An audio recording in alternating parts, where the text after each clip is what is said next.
tinggalkan. Wa ala alihi Ya halalnya belum belajar bagaimana ini halal atau Assalamualaikum haram. Berarti halalnya belum. warahmatullahi wabarakatuh. Bismillahirrahmanirrahim. Alhamdulillahirabbil alamin. Allahumma shalli wa sallim ala sayidina Muhammadin miftahi babi rahmatillah adada ma fi ilmillah salatan wa salaman daimaini bidawami mulkillah wa ala alihi wa sahbihi. Assalamualaikum warahmatullahi wabarakatuh. Waalaikumsalam warahmatullahi wabarakatuh. Pemirsa dimanapun Anda berada, alhamdulillah bersama saya yang tidak asing lagi dan bukan tamu ya, bukan tamu, Habib Muhammad bin Hussein Al-Habsyi. Insyaallah kita akan bincang-bincang, mudah-mudahan akan menjadi sarana dakwah yang baik. Amin, Ya, amin. kedepannya insyaallah kami bisa baca kitab bersama, Insyaallah. ya bisa menghatamkan kitab bersama atau Amin, ambil insyaallah. fawaid dari kitab-kitab kalimat-kalimat ulama terdahulu insyaallah. Nah, pada kesempatan ini Habib Muhammad sambil meresmikan ruangan baru ini, Iya. beliau akan ngobrol bersama saya. Insyaallah kita bisa mendapatkan ilmu yang banyak. Amin insyaallah. Amin, alhamdulillah. Gimana Habib kabarnya, sehat? Sehat walafiat, alhamdulillah Habib. Ini Alhamdulillah. tambah sehat karena masuk ruangan ini. Masya Allah, alhamdulillah. Mudah-mudahan jadi satu ruangan yang bisa menjadikan sebab hidayah banyak orang, insyaallah. Amin. Terutama buat kita-kita yang bicara. Amin, ini. amin, insyaallah, insyaallah. Ini Habib kok tambah langsing nih? Apa ini rahasianya nih? Gak ada rahasianya, Habib. Susut banyak ini. Ya, memulai hidup sehat. Memulai hidup sehat. Alhamdulillah. Alhamdulillah. Gimana Habib menghadapi zaman sekarang ini? Dakwah di zaman sekarang ini. Ini COVID-19 ini kan banyak memberikan pelajaran tatanan kehidupan baru yang sebetulnya itu juga tatanan kehidupan orang-orang lama. Lama ya. Seperti cuci tangan, cuci kaki, cuci wajah, cuci muka. Kalau mau masuk rumah, ini kalau orang-orang tua dulu kan ngajarkan sebelum masuk rumah memang suruh cuci tangan. Bersih-bersih wajah. Di depan rumah udah disiapkan tempat kendi atau apa itu ya, padasan ya untuk cuci-cuci. Betul. Sekarang kita praktekkan ya, sekarang kita praktekkan. Nah, dalam zaman yang seperti ini dengan kehidupan yang modern baik dalam teknologi maupun cara bergaul dan lain sebagainya, sebetulnya ini enaknya kita pakai metode yang bagaimana ini untuk dakwah di zaman sekarang ini? Ya. Sebenarnya kalau metode, kalau pengembangan tentunya kita mengikuti zaman. Tapi kalau metode sebenarnya orang-orang dulu tuh ternyata lebih memahami tentang kemanusiaan dan tentang keagamaan dibanding kita. Masya Allah. Dan ini senada juga dengan yang pernah disampaikan sama Imam Malik, la yasluhu akhiru hadhil ummah illa bima saluha bihi awaluha. Allah. Jadi umat generasi akhir itu yang bisa baik ketika ada peneladanan tentunya dalam hal-hal tertentu kepada umat-umat yang ada di generasi awal. Jadi solusi semua permasalahan zaman now Adalah itu sudah ada di permasalahan zaman dulu. zaman ya? dulu, betul sekali. Jadi solusi yang dipakai zaman dulu itu adalah solusi terbaik untuk zaman now. Betul sekali. Itu kalau terjemahan bebasnya ucapan Imam Betul. Malik rahimahullah seperti itu ya. Seperti itu. Tepat sekali, persis sekali. Alhamdulillah. Nah, ini saya malah mau menggunakan kesempatan ini untuk mengajak Habib Novel bertukar pikiran dan membagikan ilmunya. Masya Terutama kepada saya pribadi dan semua yang menikmati kajian ini, podcast dakwah ini. Jadi Habib, sekarang ini kan kita lihat kehidupan itu kan begitu materialis kan. Jadi orang ini ketika di PHK itu misalkan ya, seakan-akan sudah kehilangan kehidupan. Allah. Jadi sedihnya ketika di PHK sama sedihnya ketika terlambat sholat itu masih lebih sedih ketika di PHK. Nah, Menghadapi keadaannya semacam ini sekarang ini, kira-kira ilmu tasawuf itu relevan nggak untuk diajarkan, untuk dikembangkan begitu? Masya Allah. Ilmu tasawuf ya Beb ya. Iya. Tasawuf ini sendiri sebetulnya kata yang diperdebatkan ini. Iya. Ya, kata tasawuf ini Diperdebatkan. Ada yang mengatakan tasawuf tidak ada di zaman Nabi, ada yang mengatakan tasawuf itu bukan bagian dari Islam dan lain sebagainya. Ada yang ngasih nama tazkiyah. Ada yang disebut tazkiyah. Tapi ya. intinya sama. Intinya sama karena nggak mau pakai nama tasawuf. Nggak mau pakai diganti nama tasawufnya, ya. tazkiyah. Memang agak repot ya. Nah, tasawuf itu sendiri kan sebetulnya Islam. Islam itu tasawuf. Tasawuf itu Islam, Islam itu tasawuf. Jadi nggak bisa dipisahkan. Nggak bisa dipisahkan karena tasawuf artinya adalah mensucikan diri. Ya. Ya, mensucikan diri, mensucikan hati, mensucikan jasmani dari semua kotoran. Ya, dari semua kotoran yang dipandang kotor oleh Allah Subhanahu wa Ta'ala. Jadi kotor menurut Allah Subhanahu wa Ta'ala. Karena itu kalau kita tanya para sufi, orang-orang yang bertasawuf itu sendiri, apa itu tasawuf? Mereka mengatakan at-tasawuf husnul khuluq. Tasawuf itu adalah berperangai yang baik, berakhlak yang mulia. Itu namanya orang bertasawuf. Ya. Dan kalau kita tanya beliau-beliau rahimahullah, bagaimana bertasawuf? Mereka mengatakan menjalankan syariat, menjalankan syariat dengan cara-cara yang sesuai dengan syariat, tidak keluar dari Al-Quran, Sunnah dan petunjuk para ulama, tetapi dengan hati yang ikhlas lillahi ta'ala. Maka tasawuf adalah gabungan daripada Islam, iman, ihsan. Dan itu yang diajarkan Nabi SAW lewat malaikat Jibril yang nanya dalam sekali duduk. Malaikat Jibril nanya mal Islam, mal iman, mal ihsan. Nah, 3 gabungan ini arkanuddin itulah tasawuf. Masya Allah. Sehingga tidak mungkin tasawuf dipisahkan dari kehidupan beragama umat Islam. Tidak mungkin. Hanya saja orang menganggap tasawuf ini seperti kelas eksklusif nih. Milih orang-orang tertentu. Ada golongan sufi, sufi, atau mungkin sufi itu pakaiannya harus model begitu. Kalau pakaiannya seperti itu namanya sufi. Orangnya bertasawuf, orangnya namanya sufi.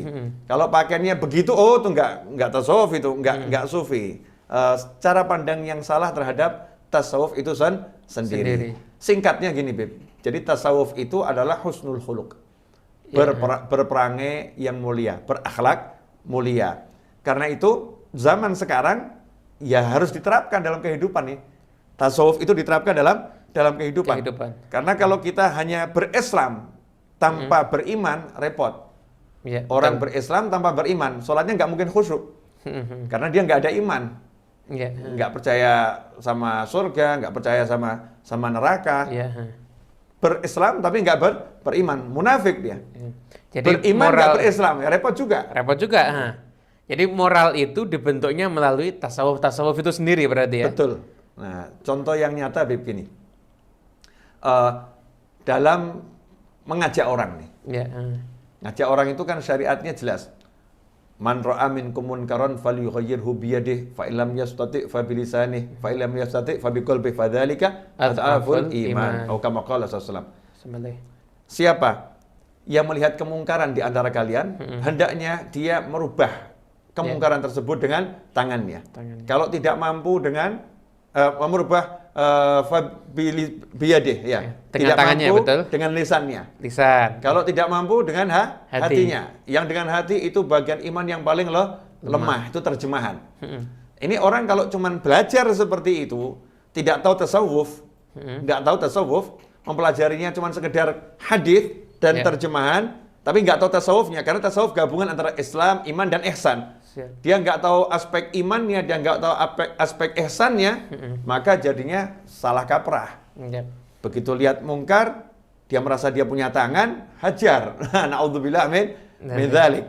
Padahal maksudnya tangan itu dengan kekuasaan itu. Di dalam sebagian. Betul. Kita belajar tangan dalam syariat, itu syariat dulu, Islam. Pandangan Islam bagaimana dengan tangan? Dengan tangan ini penguasa. Penguasa di dalam sebuah pemerintahan. Kalau di dalam rumah adalah orang tua kepada anak. Itu yang punya kuasa dengan tangannya. Suami terhadap istrinya. Bos terhadap karyawan, tentunya dengan aturan-aturan yang berlaku. Tapi yang punya kuasa adalah bosnya, yang boleh mecat dan lain sebagainya dengan tangan. Kalau memang dengan tangan tidak mampu, dengan lisan. Dengan lisan ini ranahnya ulama, orang yang punya ilmu. Bukan semua orang yang punya mulut. Betul. Bukan semua orang yang punya lisan. Artinya tidak semua orang boleh merubah kemungkaran dengan lisan, karena bisa jadi kemungkaran lebih besar lagi caranya salah. Karena menilai mungkar pun juga harus pakai ilmu. Betul.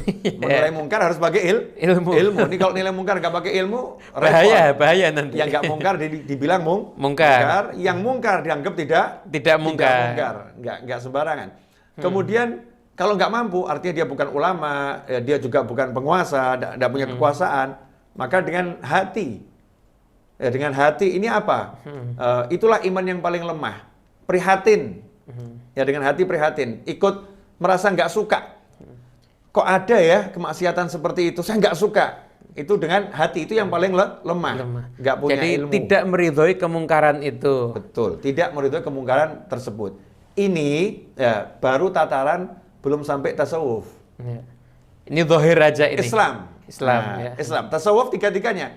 Islam, iman, ihsan. Bagaimana tasawuf menyikapi hadis yang seperti ini? Ya, menyikapi hadis yang seperti ini. Ketika ada kemungkaran, hendaknya kamu rubah dengan tanganmu. Kalau kamu nggak mampu dengan lisanmu, nggak mampu dengan hatimu, maka itu adalah bagian yang paling lemah. Ahli sufi mengatakan justru kalimat yang dengan hati, ad'aful iman, beliau mengartikan bukan bagian paling lemah. Ad'aful iman yang dengan hati justru iman yang paling berlipat-lipat. Jadi ad'af di situ diartikan yang berlipat-lipat. Iman yang paling kuat. Jadi sufi punya pandangan lain. Ya. Kalau kamu lihat kemungkaran, kamu rubah dengan tanganmu. Nggak mampu dengan lisanmu. Nggak mampu dengan hatimu. Yang dengan hati itu justru yang paling besar. Ya. Yang paling tinggi nih nilainya buat sufi. Mungkin ada yang nanya, kok bisa seperti itu? Iya, ada orang dengan tangan tetapi sombong di dalamnya. Ya, hancur. Hancur. Jadi hancur. yang nasihatin juga hancur juga sama. Jadi dengan kesombongan dia berusaha merubah kemungkaran. Menggunakan kemungkaran untuk merubah kemungkaran. Maka yang timbul adalah kemungkaran dan kemungkaran. Padahal dia nggak ngerti, bisa jadi sombongnya lebih bahaya daripada mungkarnya. Betul. Ya. ini contoh saja ya. Kemudian dengan lisan. Ya, dengan lisan juga sama. Dia nasihatin orang, tapi merasa dia lebih mulia dari orang yang dinasehatin. Maka ini udah kesombongan yang luar biasa. Salah lagi menurut para sufi. Dengan hati bagaimana? Syarat nomor 1 mau merubah kemungkaran adalah hatinya harus mencintai yang dinasehatin. Hatinya harus menyayangi objek yang menjadi sasaran untuk dirubah ini disayangi, dicintai. Hatinya harus meletakkan saya dan dia sama-sama hambanya Allah Subhanahu wa taala. Saya tidak tahu antara dia dengan saya mana yang lebih mulia di sisi Allah Subhanahu wa taala. Karena saya tidak tahu keburukannya dia selain yang tampak di pandangan saya. Sementara saya tahu keburukan saya di pandangan saya jauh lebih banyak, maka hak pasti saya lebih buruk dari dia. Ini sufi. Saya lebih buruk dari dia. Hanya saja sebagai saudara muslim, saya punya tugas nasihatin. Maka disitulah sufi menasihati dengan angkat tangan, doa. Ya Allah, tolong. Ya Allah. Doanya kenceng, jalani doanya. Kemudian kalau dia punya ilmu, dia sampaikan ilmunya. Kalau dia punya kekuasaan, dia akan gunakan kekuasaannya dengan hati yang seperti itu. Jadi pondasi utama seorang sufi, hatinya dulu, baru lisan dan kekuasaan. Betul, seperti itu. Masya Allah. Inilah tasawuf. Masya Allah. Ya, inilah tasawuf. Kalau kita kan enggak, kebalik. Ya. Yang penting hajar hatinya dulu. Terakhir ya. Hati belakangan udah. Hatinya terakhir. Sikat dulu, hati belakangan. Ini bertentangan dengan hakikat Islam itu sendiri. Betul. Islam, iman dan ihsan. Nah, ini sufi ini tadi yang dia mengartikan dengan hatinya dimulai, juga mengatakan kemaksiatan itu kemungkaran bukan dihilangkan. Ya. Hadis tersebut tidak ada kalimat izalah atau izalah. Tapi yang ada taghyir. Perubahan. Dirubah artinya bagaimana? Dari mungkar menjadi taat. Masya Allah. Jadi dari maksiat menjadi taat. Dari orang nggak benar jadi orang yang benar. Karena itu butuh kehati-hatian di dalam berdakwah. Menggunakan metode yang bagus dan sebagainya. Sebagai contoh Habib, kalau kita baca di hadis Sahih Bukhari, Baginda Muhammad SAW itu mencontohkan metode dakwah yang luar biasa. Beliau berkata kepada istri beliau, Sayyidatuna Aisyah radhiyallahu anha, ini terjemahan bebasnya ya Habib ya, karena kita lagi nggak buka teks hadisnya. Seandainya aku tidak khawatir terhadap kaummu yang barusan masuk Islam, maka aku akan jadikan pintu Ka'bah itu jadi 2. Ada pintu masuk dan pintu keluar. Tapi karena mereka baru saja memeluk Islam, aku tidak lakukan itu. Nabi Muhammad SAW sebetulnya beliau kan pembuat syariat atas petunjuk Allah Subhanahu wa taala. Semua ucapan, perbuatan, bahkan diamnya Nabi Muhammad SAW menjadi syariat. Tapi untuk merubah pintu Ka'bah, Nabi SAW melihat masyarakat sekitarnya. Ini kalau saya rubah sekarang, mereka akan menentang. Justru mereka nanti akan benci kepada Nabi. Itu menjadi suatu hal maksiat yang lebih besar. Sementara merubah pintu Ka'bah nggak urgent. Bukan Jadi sesuatu yang urgent. kontraproduktif akhirnya ya. Betul. Nah, Rasulullah SAW mengajarkan tunda itu. Dan sampai sekarang nggak dirubah. Ya. Pernah dirubah, akhirnya dikembalikan lagi. Ya. Oleh sahabat pernah dirubah, akhirnya dikembalikan lagi. Tidak dirubah. Karena ternyata menimbulkan polemik. Jadi sesuatu yang menimbulkan polemik dihindari oleh Nabi Muhammad SAW. Meskipun itu Nabi Muhammad SAW. Kehati-hatian beliau dalam berdakwah sampai segitu menjaga hati umatnya. Menimbang semuanya. Kemudian kalau kita lihat sebelum beliau diproklamirkan atau dinyatakan sebagai nabi dan sebagai rasul, sebelum diangkat sebagai rasul di hadapan umat manusia, Nabi Muhammad SAW ketika disuruh memindahkan Hajar Aswad, beliau tidak angkat batu itu kemudian meletakkannya, enggak. Tapi beliau minta semua orang ikut mengangkatnya. Ya, ikut mengangkat. Sampai pada titiknya baru beliau kemudian ambil dan angkat. Inilah tasawuf. Jadi melibatkan semuanya, menyelesaikan konfliknya. Yang tadinya bertikai, akhirnya menjadi bersahabat. Ini kan kerennya luar biasa nih. Allahumma sholli wa sallim alaihi. Tadinya bertikai, hampir bunuh-bunuhan itu. Seluruh kelompok hampir bunuh-bunuhan karena berebut memindahkan Hajar Aswad. Datang Nabi Muhammad SAW, mestinya beliau kan mengatakan, nih aku yang terpilih. Selesai beliau jalan sendiri, beliau pegang nama yang luar biasa. Tapi beliau nggak butuh nama, beliau butuh mereka semua. Setelah urusan Hajar Aswad tidak ada pertikaian. Setelah urusan Hajar Aswad semuanya beres. Maka beliau ajak semuanya untuk hatinya tidak kecewa. Biar semua merasa ikut ya, semua merasa memiliki, semua merasa diajak. Yuk angkat bersama-sama. Ini baginda Muhammad SAW. Ini tasawuf. Berarti sebenarnya tasawuf itu satu keindahan kalau dipahami dengan cara yang benar. Betul. Kadang ini orang sekarang menilai tasawuf cuma gara-gara lihat ada praktek zikir dalam tanda petik yang menurut orang tersebut yang melihat ini kok saya nggak pernah lihat ya praktek zikir seperti ini. Kemudian tasawufnya dianggap sesat, tasawufnya dianggap salah. Dia salah. Belajar tasawuf jangan melihat dari orang yang mengatakan dirinya sufi. Belajar tasawuf dari buku-buku yang mengajarkan tentang tasawuf itu sendiri. Dari penulis-penulis yang memang ulama, yang soleh, yang arif, yang paham apa itu tasawuf. Karena kalau lihat dari YouTube, dari video, dari suatu tempat gitu ya, kita bisa salah persepsi. Macam-macam karena pendapatnya ada bermacam-macam. Betul, Habib. Sedangkan ulama pemimpin tasawuf yang dikatakan pemimpin, Sayyidina Junaid al-Baghdadi kan menyatakan ilmu kami sumbernya Al-Quran dan Sunnah. Berarti kan memang agama ini adalah satu istilahnya praktek yang diajarkan dalam tasawuf itu sendiri kan? Betul. Kemudian ini Habib, diskusinya semakin menarik. Sekarang ini mungkin juga keengganan orang untuk mengetahui lebih dalam tasawuf karena ada salah image mengatakan tasawuf itu nggak boleh kaya. Padahal ulama sufi yang kaya banyak juga. Masya Allah. Ya ini salah kaprah, Habib. Jadi katanya tasawuf tidak boleh kaya, Muslim tidak boleh kaya. Ya, Muslim tidak boleh kaya. Jadi orang soleh itu hidup susah. Jadi kalau hidup susah itu baru orang soleh. Padahal Nabi Muhammad kaya. Nah, kalau orang soleh hidupnya nggak susah, namanya bukan orang soleh, orang salah. Ini persepsinya seperti itu. Padahal baginda Muhammad SAW adalah seorang yang kaya raya, tapi hartanya dihabiskan di jalan Allah Subhanahu wa Ta'ala. Sayyidah Khadijah radhiyallahu anha adalah orang yang kaya raya, hartanya dihabiskan di jalan Allah Subhanahu wa Ta'ala. Sayyidatuna Aisyah radhiyallahu anha putri Sayyidina Abu Bakar Siddiq radhiyallahu anhu. Sayyidina Abu Bakar itu orang saudagar yang kaya raya, bukan orang yang nggak punya, tapi hartanya dihabiskan di jalan Allah Subhanahu wa Ta'ala. Sayyidina Umar bin Khattab radhiyallahu anhu adalah pedagang yang kaya raya. Sayyidina Utsman bin Affan radhiyallahu anhu, menantu Nabi Muhammad SAW, terkenal kekayaannya luar biasa. Kalau kita melihat semua itu, maka sufi nggak ada urusannya dengan harta.